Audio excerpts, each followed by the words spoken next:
Mesdames, Messieurs, bonsoir. Merci de nous recevoir chez vous et bienvenue sur cette nouvelle édition d'information sur la télévision Labari. Suite à un litige foncier, les opposants à des personnes tierces, les habitants de Goudel et Yantala, étaient en conclave cet après-midi au sein de la radio communautaire de Goudel. Une rencontre qui a été sanctionnée par une déclaration lue par M. Oudou Hamadi. Nous, population de Goudel et de Yantala, sollicitons l'implication des plus hautes autorités du pays dans la résolution du problème qui nous unit ce jour en ces lieux. Il s'agit de la confiscation des terrains et jardins coutumiers appartenant à des populations de Goudel et de Yantala sises au bord du fleuve derrière les ambassades des États-Unis et de la France. Cette confiscation au profit de deux individus, en l'occurrence Moussa Wazir et son beau-frère Al-Mustafa Tidjani, a été orchestrée en complice avec certains agents et responsables des services techniques du ministère de l'Urbanisme, à savoir le directeur général du domaine de l'État et du cadastre, Mato Haruna, qui ont induit le ministre de l'Urbanisme en erreur. Aussi, nous demandons à Monsieur le ministre, Monsieur Meizumbu Lawal Amadou, de bien vouloir faire suspendre les arrêtés attribuant nos propriétés à deux individus qui tentent de chasser violemment les populations de deux des plus anciens villages sur lesquels la ville de Niamey s'était bâtie, en abusant la gendarmerie et la police, en utilisant de faux prétextes et en se targuant de leurs relations au sein de la justice locale. Faute de quoi, le ministre sera tenu pour seul responsable de ce qui adviendra.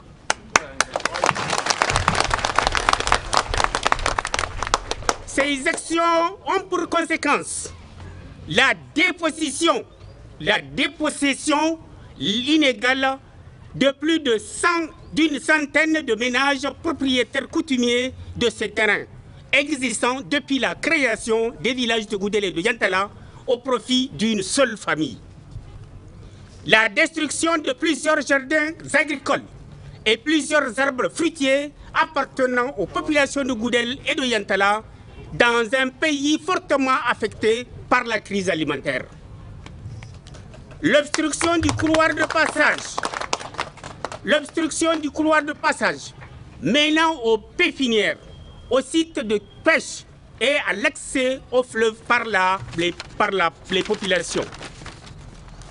Nous rappelons que notre présence sur les lieux n'a jamais été contestée depuis plusieurs décennies et que seul l'État est en droit d'exproprier les populations en raison d'une utilité publique, en indemnisant les populations affectées, qui elles aussi font partie de l'État. Pour finir, nous tenons à informer l'opinion nationale et internationale de notre ferme détermination à faire aboutir nos droits légaux. Nous demandons à toute la population de Goudel et de Yantala de rester mobilisée. La vice-présidente de la Commission nationale des droits humains, CNDH, Mme Kako Fatima, a présidé ce matin la cérémonie de clôture de l'atelier de capitalisation des résultats du projet Gouvernance démocratique et droits humains financé par l'ambassade royale de Danemark. Une initiative de Oxfam Niger qui vise ainsi à renforcer les capacités en matière de bonne gouvernance et de respect des droits humains dans notre pays, le Niger. Le compte rendu avec Hamza Sakou. Après 4 ans de mise en œuvre du projet Gouvernance démocratique et droits humains GDDH avec les organisations nationales et autres institutions de la République en vue de contribuer à la promotion de la bonne gouvernance et l'accès aux droits humains, ces organisations célèbrent autour de Oxfam les résultats enregistrés. Les questions relatives aux droits humains, la résurgence des conflits, l'accès équitable aux médias et la gestion des défis migratoires ont été au centre de préoccupation de pratiquement tout le pays et surtout des acteurs que vous êtes. C'est dire que le projet est venu à un moment opportun et a heureusement bénéficié de l'implication active et responsable donc, de tous les acteurs légitimes de la gouvernance démocratique à tous les échelons. Avec ce programme, nous avons pu augmenter la participation active des jeunes et des femmes dans les processus politiques, dans la promotion de la paix et dans la prise de décision. Grâce à ce projet, on a vu une croissance importante dans le nombre des jeunes et des femmes qui maintenant prennent la pré-rôle auprès de leurs leaders et qui eux-mêmes sont devenus des leaders et qui sont reconnus dans leur communauté. Cet accompagnement de l'ambassade royale de Danemark aux institutions de l'État, notamment la Commission nationale des droits humains et le Conseil supérieur de la communication, a permis de réaliser plusieurs activités en matière de respect des droits humains. Dans le cadre de ce projet, la Commission nationale des droits humains a globalement bénéficié d'une subvention de 260 millions de francs CFA sur 4 ans, de 2019 à 2022, ce qui a permis à la Commission nationale de mener plusieurs activités, parmi lesquelles on peut citer entre autres la révision à mi-parcours de son plan d'action stratégique 2019-2023, l'élaboration d'un plan de formation triennale 2020-2022, la création d'un site web à jour, l'organisation des missions d'investigation, des ateliers de renforcement de capacité des acteurs étatiques et non étatiques sur diverses thématiques. Le partenariat dans le cadre du programme Gouvernance démocratique et droits humains a entre autres permis au Conseil supérieur de la communication d'organiser des rencontres d'échange d'expériences, de renforcer et pérenniser les relais régionaux, de conduire des missions de contrôle de conformité aux normes techniques des médias dans toutes les régions du Niger, de recruter des agents du monitoring, d'élaborer et publier des rapports de monitoring sur les genres, d'organiser des séances publiques de présentation du Conseil supérieur de la communication dans les différents établissements d'enseignement supérieur dans la communauté urbaine de Niamey. Pour l'ambassade royale de Danemark, ce projet a beaucoup impacté la vie des communautés. Nous sommes réunis aujourd'hui pour capitaliser les acquis et clôturer ce qui aura été une longue marche de 53 mois de défis, de difficultés, mais aussi de réussite et de succès. Je vous exhorte à célébrer pleinement avec nous ces succès, car il faut prendre le temps de reconnaître le travail bien fait. Quelques témoignages de la mise en œuvre du projet GDDH ont clôturé cet atelier de capitalisation avec les partenaires. L'espace France Parlons de l'association alternative Espace Citoyen a servi de cadre hier après-midi à la tenue d'une table ronde organisée par le Père Mauro en collaboration avec des partenaires. Et cette activité s'inscrit dans le cadre de la célébration de la Journée mondiale des migrants. Le résumé de cette table ronde avec Boubacar Ibrahim. Les migrants comme chercheurs du futur, tel est le thème à travers lequel le monde célèbre cette année la Journée mondiale des migrants. C'est donc dans le but de marquer cette célébration que l'Observatoire migrants en détresse, Alternative Espace Citoyen et les centres de formation chrétienne ont organisé la présente table ronde. Il s'est donc agi pour ces trois organisations, à travers cette assise, de contribuer à changer les pensées et attitudes stéréotypées concernant la migration. Concernant cette table ronde, nous avons voulu passer un message assez clair. Arrêtons de voir d'une manière négative la migration. Essayons de redécouvrir d'abord le potentiel qui est caché dans tout migrant qui n'accepte pas la réalité là où il vit. Et il lutte pour un futur différent, un monde nouveau pour tout le monde. C'est ça le grand message des migrants.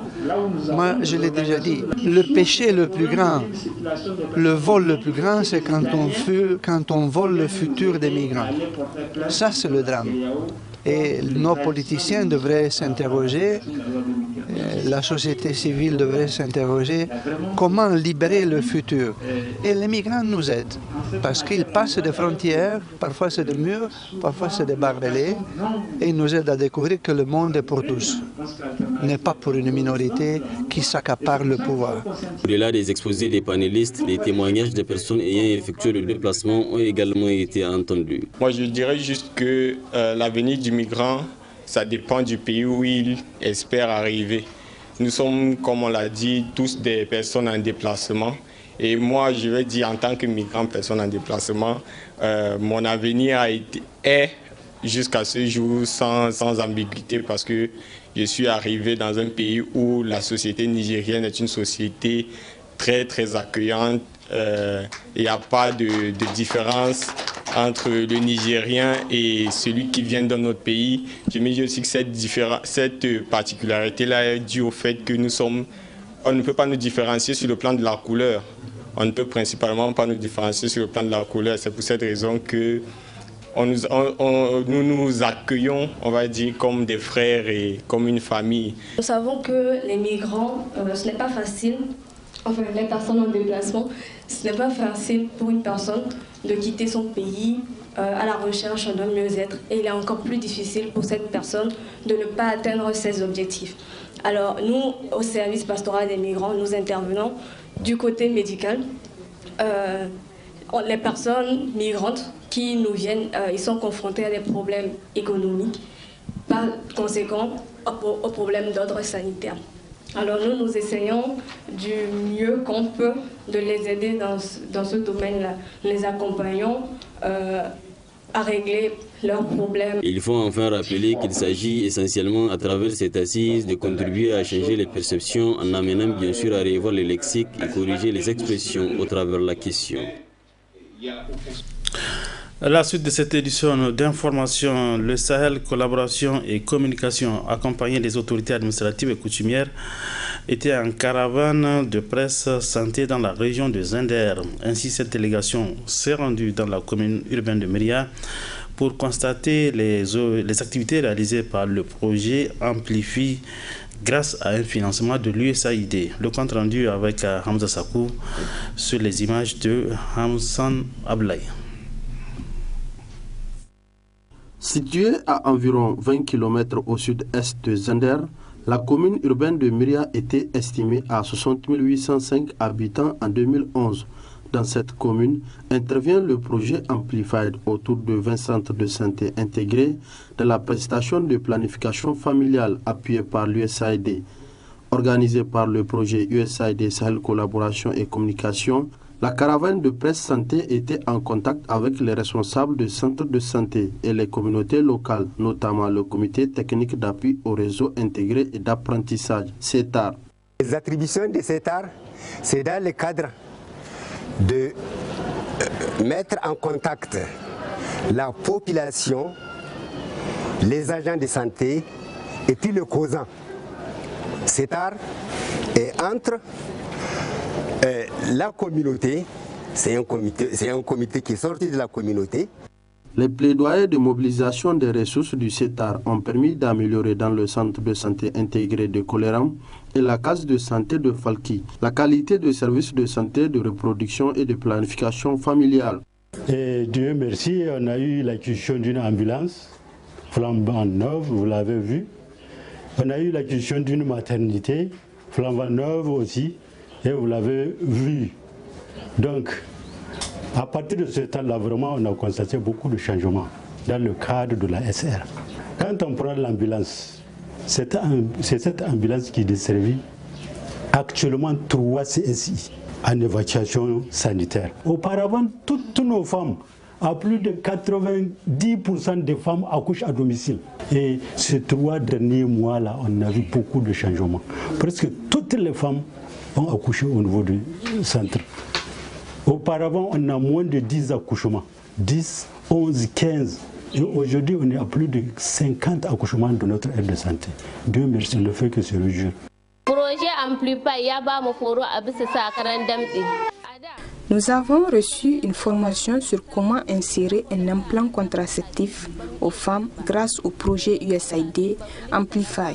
Avant, nous référions les femmes au district sanitaire de Myria. Après la formation, nous avons pu placer 35 implants à 35 femmes et nous avons retiré 15 à 15 autres femmes.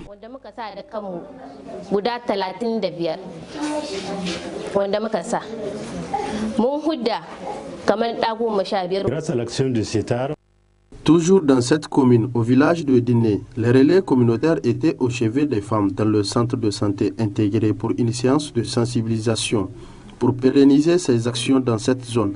USAID Amplified prévoit des rencontres trimestrielles avec les relais communautaires dans chacun des 36 centres de santé intégrés que couvre le projet dans la région de Zender afin de discuter des problèmes rencontrés dans la mise en œuvre de leurs activités et collecter les données des activités réalisées.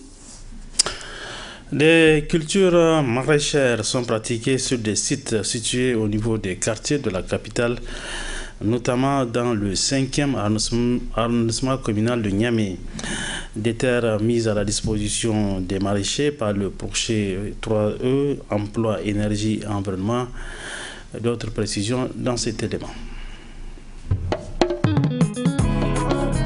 Ici, nous sommes à Nénogongu, précisément sur le site Pamaral, qui couvre une superficie d'environ 2 hectares, qui est aménagé dans le cadre de la mise en œuvre du projet 3E. Ce terrain a été mis à la disposition du groupement par une bonne volonté et avec en tout cas toutes les garanties possibles.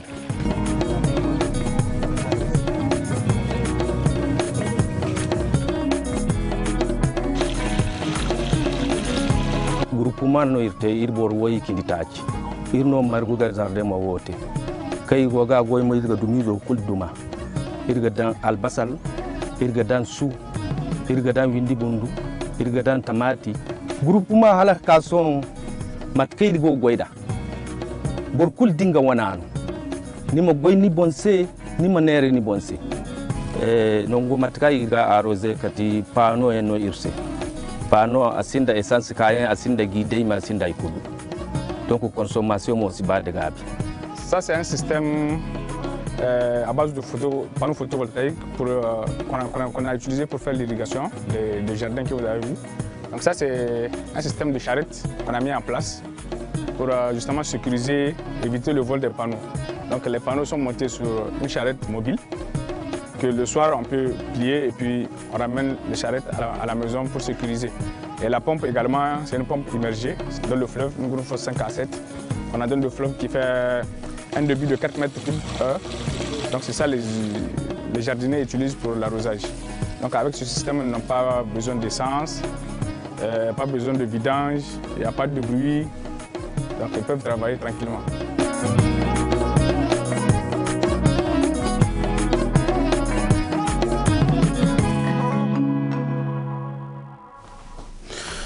Fin de cette édition d'information, mesdames et messieurs. Merci à vous de l'avoir suivi. Bon début de week-end à tous. Bonsoir.